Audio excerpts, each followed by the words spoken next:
புடலங்காய் கூட்டு எப்படி செய்வோம் பார்ப்போம் வாங்க. இல்லை 1/4 டம்ளர் பாசிப்பருப்பு, 1/4 டம்ளர் கடலப்பருப்பு ரெண்டையும் ஒரு 10 நிமிஷம் ஊற வச்சு எடுத்துருக்கேன். அதில் ஒரு 2 வெங்காயம், 2 தக்காளி, ஒரு 5 பச்சை மிளகா, பூண்டு ஒரு 10 பல், கொஞ்சம் பெருங்காயத்தூள் போட்டு மஞ்சத்தூள் போட்டிருக்கேன்.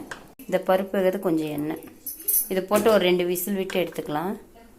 நல்லா புடலங்காவை கட் பண்ணி எடுத்துக்கலாம் சின்ன சின்னதாக.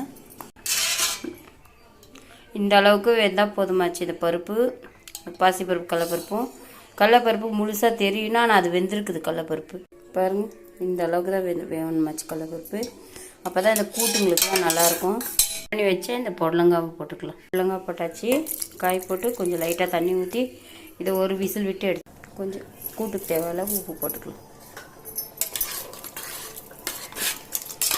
இதே தண்ணி காய் தான், அதுவே தண்ணி விட்டு வேகும்.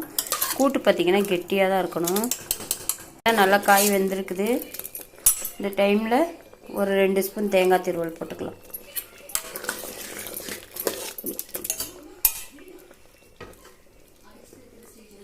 நல்லா தேங்காய் திருவல் போட்டு ஒரு கொதி வரட்டும். இப்போ கொத்தமல்லி கருவேப்பிலை போட்டுக்கலாம். இப்போ இந்த கூட்டுக்கு ஒரு தாளிப்பு கொடுத்துக்கலாம். ஒரு ஸ்பூன் சீரகம், ஒரு 2 பல் பூண்டு தட்டி வச்சது, ஒரு 5-6 காஞ்ச மிளகாய் போட்டு தாளிச்சிக்கலாம். நல்லா கூட்டு தாளிச்சாச்சு.